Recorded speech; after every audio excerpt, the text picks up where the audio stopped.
Welcome to our lesson on angles. Here are some sample questions. So some of these things are numbers that we're going to have to memorize.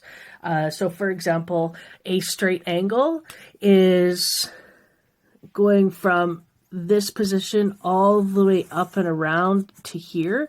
That makes 180 degrees. So it's what you would call a semicircle. And in this question here, we've got a line that's traversed that. So we've intersected that straight angle with a line and said, okay, from here to here, this area is 35 degrees. How much more do we have to go in order to get to that 180? So we'll take the full 180 and subtract off the 35. And what will remain is this X area. So that is... all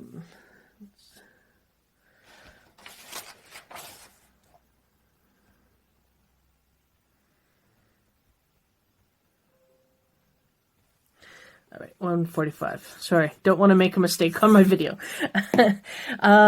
Great. So now we know that from here to here is 35. From here to here is going to be 145. Notice how I'm indicating the angle, like I'm using a letter A. So A is showing the distance in that space.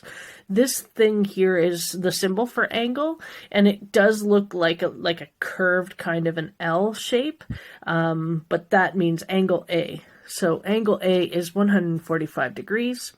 When we have these intersecting lines, so see I've actually just extended this line down, we could say that opposite angles are equal. So looking at this area here, this area that's 35 degrees, and opposite to it in angle B is also going to be 35 degrees. Opposite angles are equal.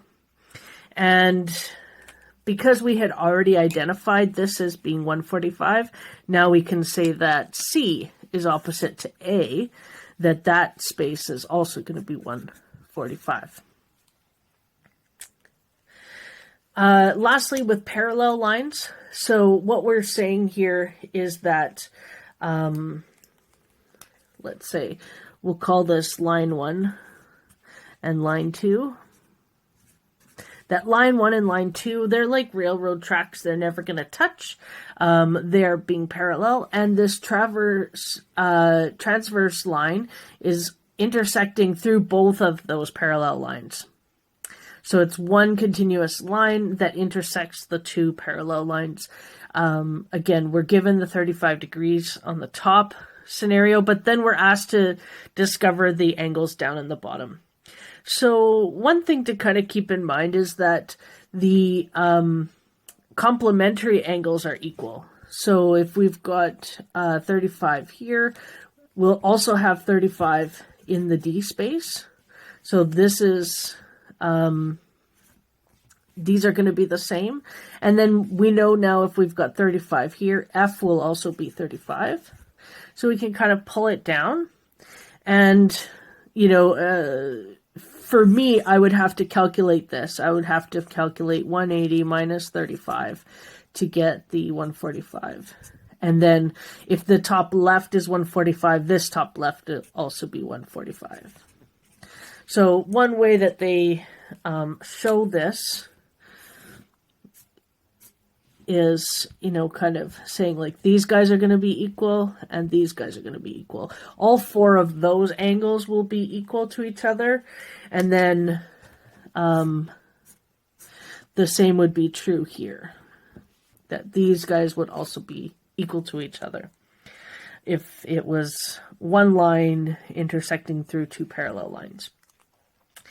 Now, one thing I think people, I don't know, maybe I missed it in math class, but I know that a circle has 360 degrees, but I don't know that, or I didn't know that a triangle always has 180.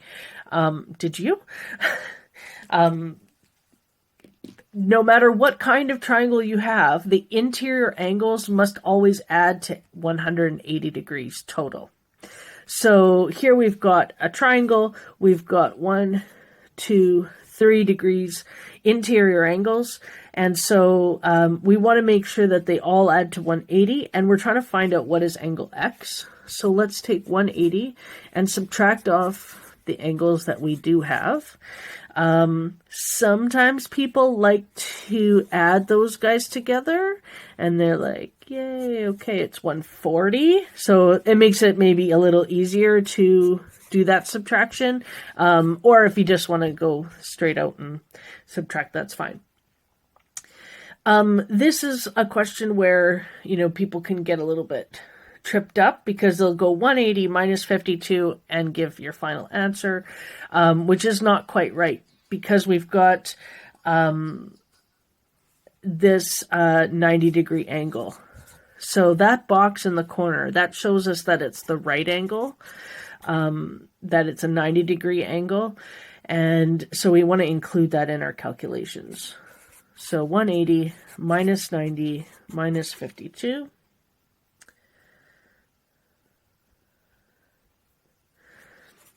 Leaves us 38 degrees for angle G.